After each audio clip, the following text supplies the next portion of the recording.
آج مجھے جس موضوع پہ لب کشائی کا موقع ملا ہے اس کا عنوان ہے واقعہ کربلا۔ افضل ہے کل جہاں سے گھرانہ حسین کا، افضل ہے کل جہاں سے گھرانہ حسین کا، نبیوں کا تاجدار ہے نانا حسین کا، نبیوں کا تاجدار ہے نانا حسین کا۔ ایک پل کی تھی بس حکومت یزید کی، ایک پل کی تھی بس حکومت یزید کی، صدیاں حسین کی زمانہ حسین کا، صدیاں حسین کی زمانہ حسین کا۔ سبحان اللہ۔ صدر محفل، اگر آج کسی بھی ملک کی افواج کے درمیان جنگ ہو جاتی ہے تو اس کا کمانڈر منتخب کر دیا جاتا ہے۔ بالکل اسی طرح واقعہ کربلا میں جو کمانڈر منتخب کیا گیا تھا وہ حضرت امام حسین ابن شیر خدا تھا، حضرت سیدہ طیبہ فاطمہ الزہرا کے لگتے جگر تھے اور ہم سب مسلمانوں کے امام حسین تھے۔ حسین میرا حسین تیرا، حسین میرا حسین تیرا، حسین ان کا حسین ان کا، وہ خشکیوں کا سمندروں کا، صوفیوں کا قلندروں کا۔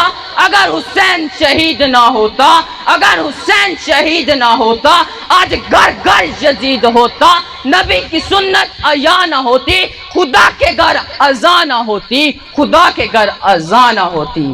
صدر محفل، یزید نے جب امام حسین کو شہید کر دیا، آپ کی گردن تن سے بسجدہ حالت جدا کر دی تو آپ کی زبان سے کلمہ حق پھر بھی جاری تھے، اپنے خالق و مالک کی تعریف میں پھر بھی ان کی زبان سے کلمہ حق نکلتے جا رہے تھے، وہ خدا رب العزت کی تعریف پھر بھی اپنی زبان سے کر رہے تھے۔ بے شک ان کی تن سے جدا تھی وہ گردن، لیکن حق اور کلمات اور محمد مصطفیٰ کے لائے ہوئے ایمان پہ وہ ہمیشہ چلتے رہے ہیں اور ہماری زندگیوں کے ایک سبق دے کے گئے ہیں کہ جب بھی تم کسی بھی پریشانی میں ہو، کسی بھی ٹینشن میں ہو تو اپنے گھر والوں کی پرواہ نہ کرنا، اپنی ماں بہن بھائیوں کی پرواہ نہ کرنا، اس اللہ کی بارگاہ میں آ جانا، اس اللہ کے سامنے آ کے سربا سجود ہو جانا،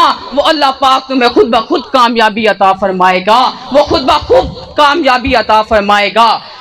حضرت امام حسین رضی اللہ عنہ اکیلے تھے، کافروں کا پورا لشکر تھا، لیکن پھر بھی میرے خدا نے انہیں پورے لشکر کے اوپر کامیابی عطا فرمائی۔ وہ کربلا کے میدان میں اپنا نام روشن کر کے 1400 صدیاں گزر گئی، لیکن آج ہم ان کی محفل، ان کا ذکر یہاں کر رہے ہیں، اس لیے کیونکہ انہوں نے کربلا کے میدان میں اپنی جان کی شہادت دی تھی اور شہید ہو کے محمد کا دین محمدی کو ہم تک پہنچایا۔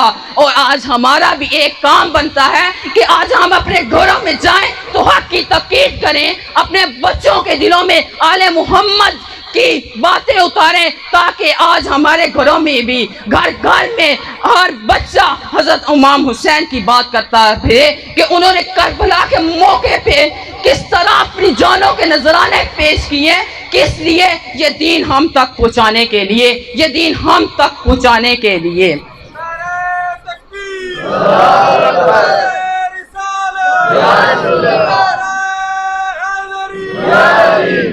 میں اپنی تقریر کو اختتام کی طرف لیتے چلتا ہوں۔ یہ کون ذی وقار ہے، یہ کون ذی وقار ہے، یہ کون شاہ سوار ہے، لباس ہے پھٹا ہوا، لخت لخت کٹا ہوا، لخت لخت کھٹا ہوا، چھدا ہوا کٹا ہوا، پھر بھی ہے ڈٹا ہوا۔ یہ میرے نبی کا نور عین ہے، یہ میرے نبی کا نور عین ہے، یہ بال یقین حسین ہے، یہ بال یقین حسین ہے۔ شکریہ۔